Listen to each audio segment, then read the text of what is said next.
নাহমাদুহু ওয়া নুসাল্লি আলা রাসূলিহিল কারীম আম্মা বা'দ।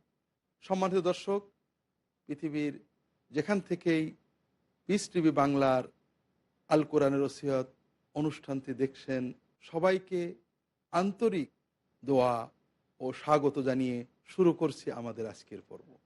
সম্মানিত দর্শক, আমরা আলোচনা করছিলাম কোরআন কারীমের চতুর্থ ওসিয়ত, অশ্লীলতার নিকটবর্তী না হওয়া।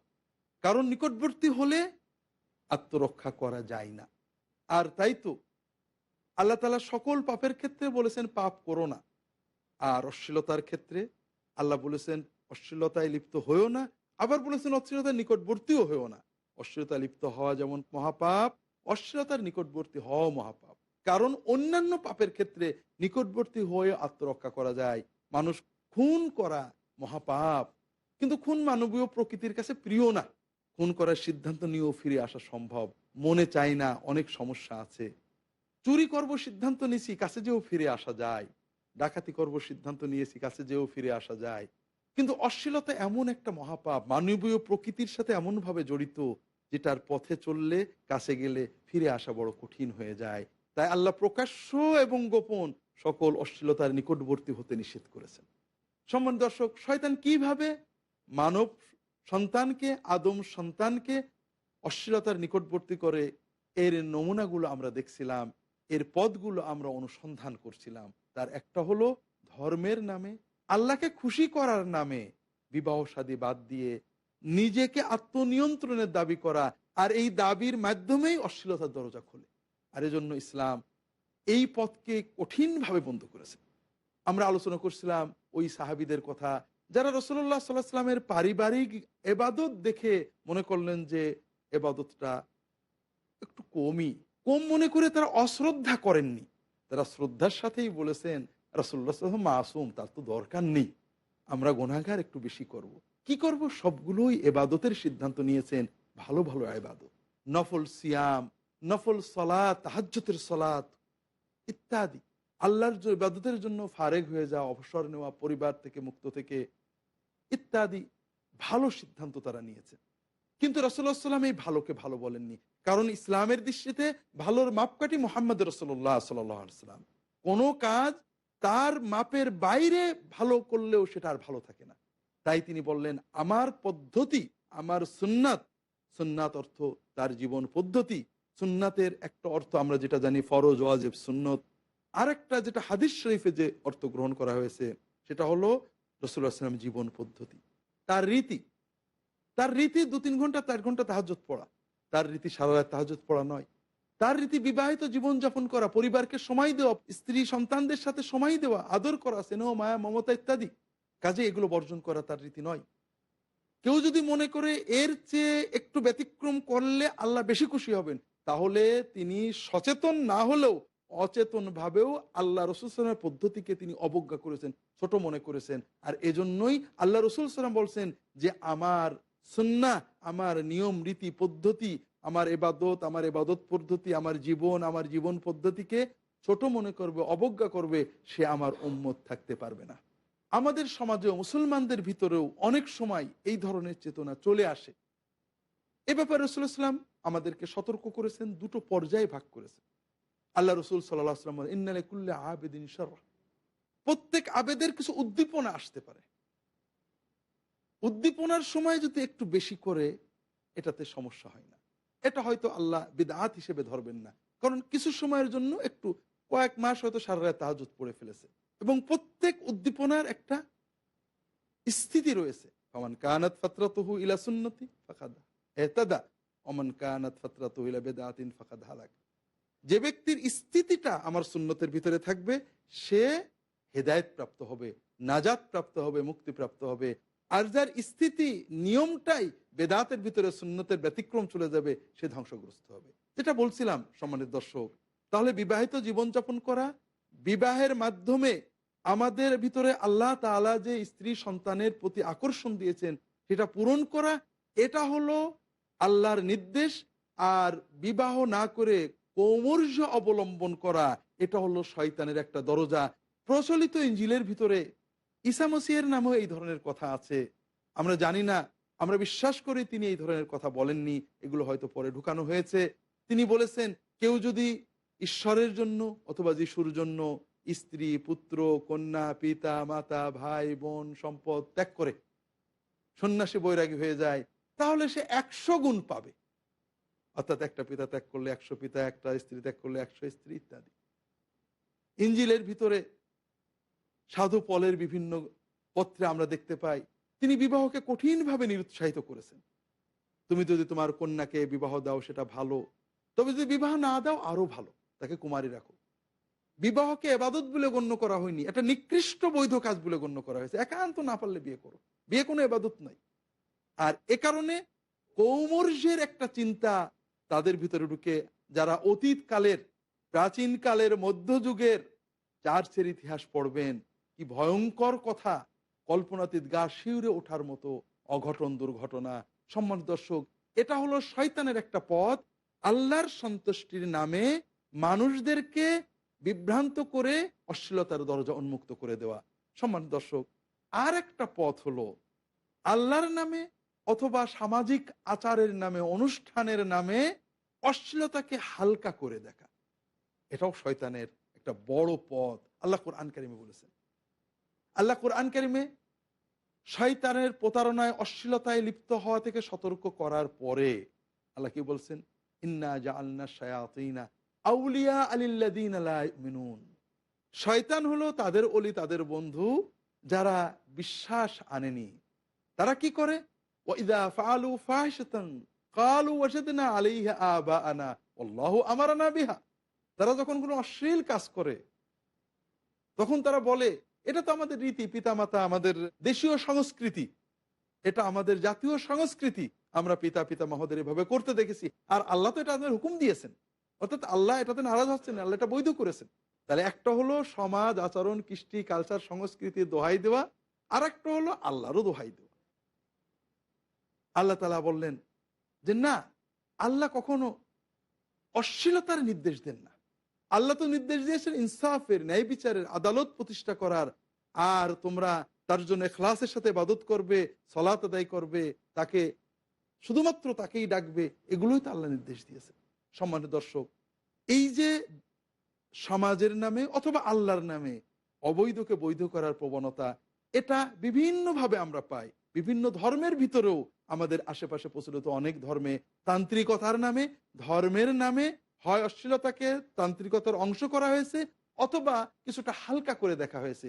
কৃষ্টির নামে, সংস্কৃতির নামে, কালচারের নামে অনেক সময় আমরা দিনদার মুসলমানেরাও দিন মানি, আল্লাহ অশ্লীলতা, অবৈধ সম্পর্ক, অবৈধ গল্প, বেপরদা হারাম করেছেন জানি, তবে হয়তো কোনো একটা দিবসে একদিনের জন্য, এটা তো আমাদের কৃষ্টি জাতীয় কালচার, এটা করলে তো সমস্যা নেই, বাপদাদারা করেছে, এই একদিনের জন্য একটু ফুর্তি করলে কি। সম্মানিত দর্শক, একদিনের জন্য হয়তো শুয়োরের গোশত যদি কেউ খায় তত বেশি ক্ষতি হয় না, একদিনের হারাম হয়। কিন্তু দুটো বিষয় একদিনের জন্যই সব দিন হয়ে যায়, একটা হলো মাদক, আর একটা হলো অশ্লীলতা। একদিনের জন্যও যদি মাদক বা অশ্লীলতার কাছে যায়, তবে ওই ব্যক্তি জীবনে আর হয়তো ফিরে আসতে পারবে না। তাই তো আল্লাহ তাআলা কাছে যেতে নিষেধ করেছেন, একদিনের জন্যও নয়, এক মুহূর্তের জন্যও নয়।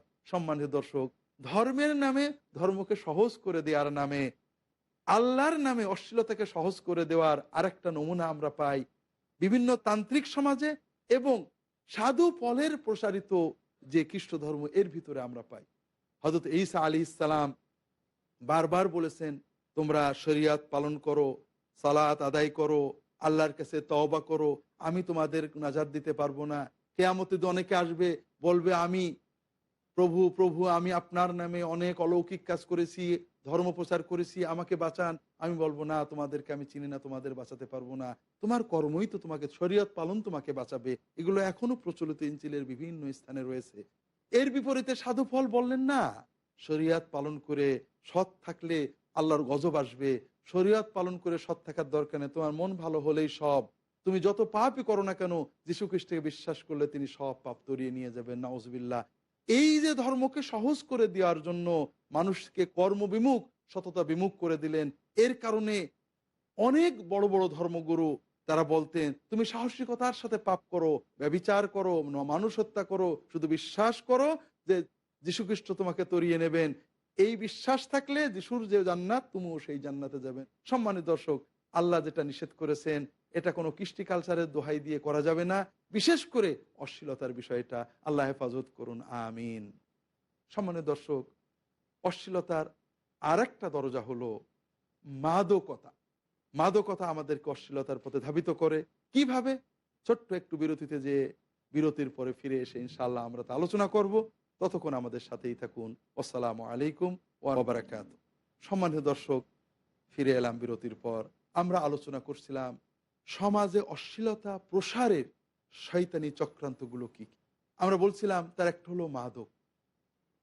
মাদক, সেটা মদ হোক অথবা মাদক দ্রব্য হোক, অশ্লীলতার দরজা উন্মুক্ত করে দেয়।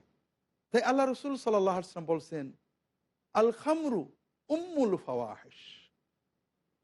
মদ হলো, মাদক দ্রব্য হলো অশ্লীলতার মা। অশ্লীলতার সব দরজা সেই উন্মুক্ত করে। কারণ যখন মানুষ মাদক গ্রহণ করে, মদ পান করে, তখন চেতনা বিলুপ্ত হয়। কে মা, কে খালা, কে বোন, কে স্ত্রী, কে আপন, কে পর সে চেনে না। যে কোনো ব্যক্তির সাথে সে অশ্লীলতায় লিপ্ত হতে পারে, অশ্লীল কথা, অশালীন কথা বলে ফেলতে পারে। আর এজন্যই ইসলাম মাদককে হারাম করেছে।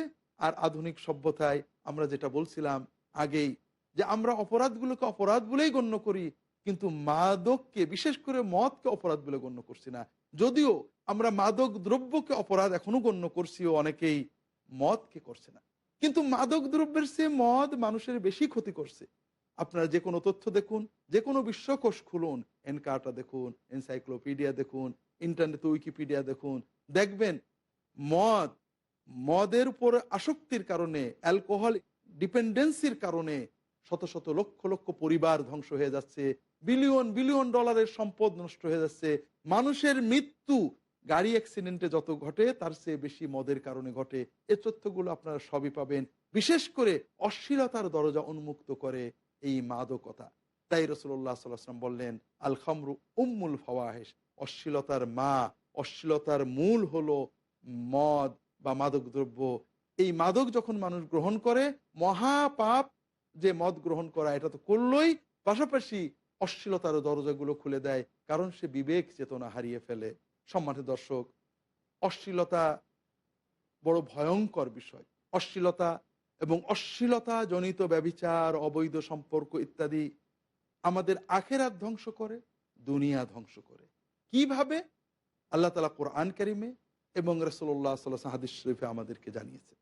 অশ্লীলতাকে আল্লাহ ভয়ঙ্করতম পাপগুলোর অন্যতম হিসেবে উল্লেখ করেছেন।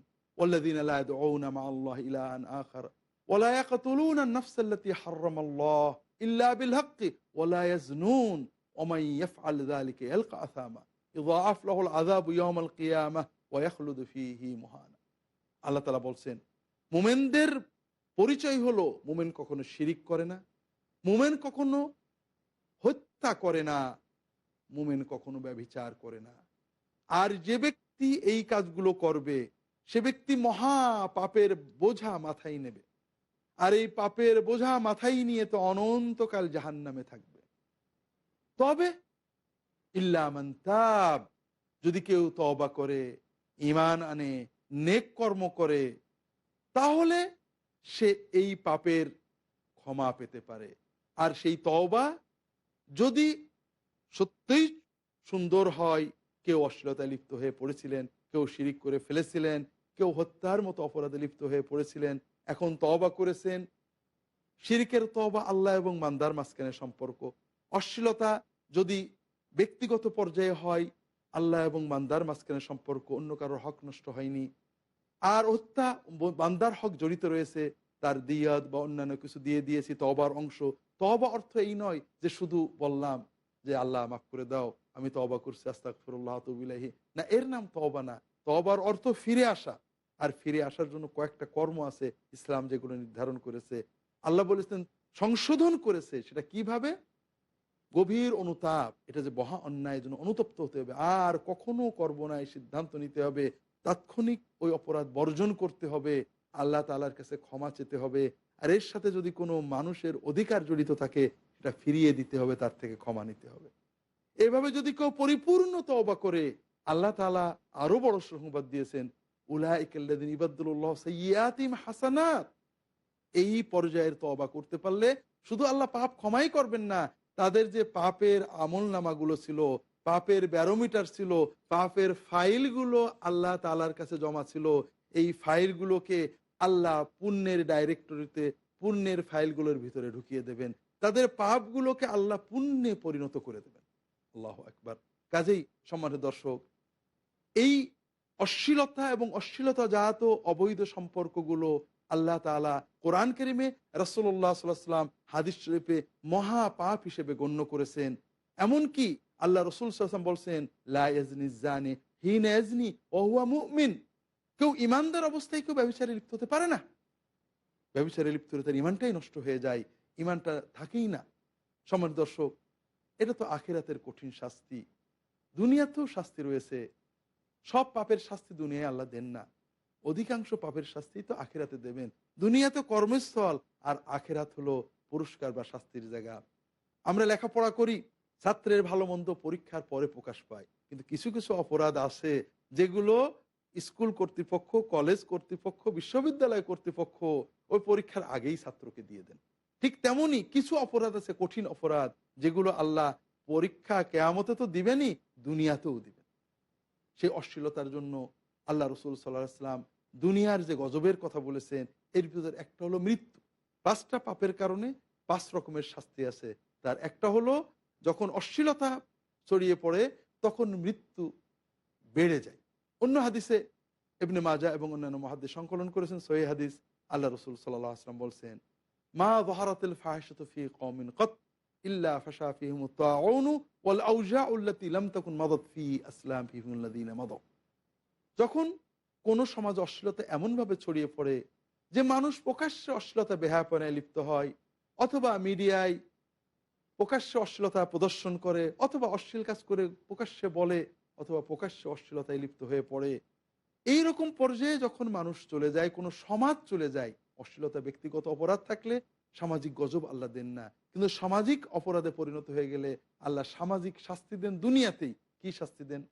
আল্লাহ রসুল সাল্লাল্লাহু আলাইহি ওয়াসাল্লাম বলছেন, ইল্লা ফাশা ফীহিমুত তাউনু ওয়াল আওজাউ আল্লাতী লাম তাকুন মাদাত ফি আসলাফিহিমুল লাযীনা মাদাউ। তখন ওই সমাজে দুটো গজব আসে, কিছু রোগ ব্যাধি যন্ত্রণা আসে, কিছু মহামারী আসে, হঠাৎ মৃত্যু আসে, যেগুলো পূর্ববর্তী সমাজে ছিল না। সম্মানিত দর্শক, আমরা আমাদের সমাজে এটা দেখতে পাচ্ছি।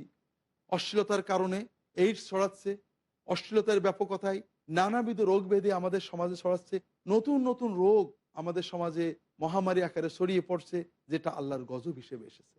সম্মানিত দর্শক, আজ আমরা এইডস থেকে বাঁচার জন্য অনেক কৌশল অবলম্বন করছি, কিন্তু এইডস তো বন্ধ হচ্ছে না।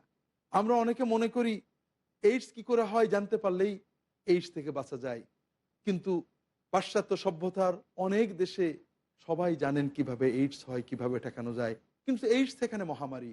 আর মুসলমান দেশগুলোতে দেখেন, আমাদের বাঙালি সমাজগুলোতে দেখেন, আমরা পশ্চাৎপদ। এইডস কি করে হয় অধিকাংশ মানুষ জানে না, কি করে ঠেকাতে হয় তাও জানে না, কিন্তু এইডস এইসব সমাজে নেই।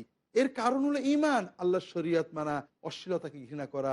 সমাজের মানুষরা যতদিন অশ্লীলতা ঘৃণা করবে, অশ্লীলতার নিকটবর্তী হবে না, ততদিন এই মহামারী মানুষের ভিতরে ছড়াবে না।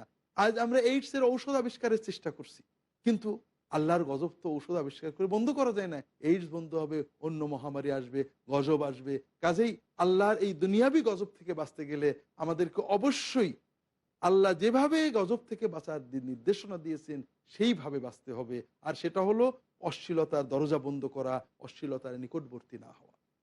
সম্মানিত দর্শক, আল্লাহ তাআলা কোরআন কারীমে বলেছেন, ইন্নাল্লাযীনা ইউহিব্বুনা আন তাশিয়াল ফাহিশাতু ফিল্লাযীনা আমানু লাহুম আযাবুন আলীমুন ফিদ দুনিয়া ওয়াল আখিরাহ ওয়াল্লাহু ইয়ালামু ওয়া আনতুম লা তা'লামুন। যারা ভালোবাসে, পছন্দ করে, যাদের মন চায় যে মুসলিম সমাজে, ইমানদার সমাজে অশ্লীলতা ছড়িয়ে পড়ুক, তাদের জন্য দুনিয়াতে যন্ত্রণাদায়ক শাস্তি রয়েছে, আখিরাতেও যন্ত্রণাদায়ক শাস্তি রয়েছে। দর্শক, আমরা যারা ইমানদার, আমাদের সচেতন হতে হবে যে আমরা অনেক পাপ করি, ভুল করি, অন্যায় করি, মানুষ তো পাপ করবেই। আল্লাহ রসুল সাল্লাল্লাহু আলাইহি ওয়াসাল্লাম বলেছেন, লাউলাম তুযনিবু লাযাহাবাল্লাহু বিকুম ওয়া লাআতা বিকওমিন ইযনিবুনা ওয়া ইস্তাগফিরুন আও কামা ক্বালা রাসূলুল্লাহ সাল্লাল্লাহু আলাইহি ওয়াসাল্লাম। তোমরা যদি একেবারে নিষ্পাপ হও, পাপ মোটেও না করো, আল্লাহ তোমাদের নিয়ে যাবেন, এমন জাতি সৃষ্টি করবেন যারা পাপ করবে, তওবা করবে।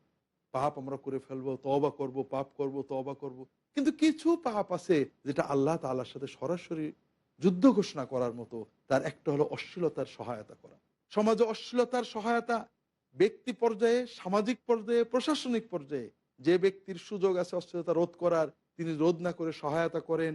সেটা অশ্লীল পণ্যের প্রচারের মাধ্যমে, অশ্লীলতার সহায়ক পোশাক সমর্থনের মাধ্যমে, অশ্লীলতার সহায়ক কোনো অনুষ্ঠান সমর্থনের মাধ্যমে, যে কোনোভাবে আমরা সামাজিক কিছু বাণিজ্যিক লোভে অথবা সামাজিক কোনো শক্তি ক্ষমতা অর্জনের লোভে যদি আমরা এই ধরনের অপরাধে লিপ্ত হই, আল্লাহ তাআলা তো নিজে নিশ্চিত করে জানিয়েছেন তার কোরআনে যে দুনিয়াতে আমাদের যন্ত্রণাদায়ক শাস্তি স্পর্শ করবেই।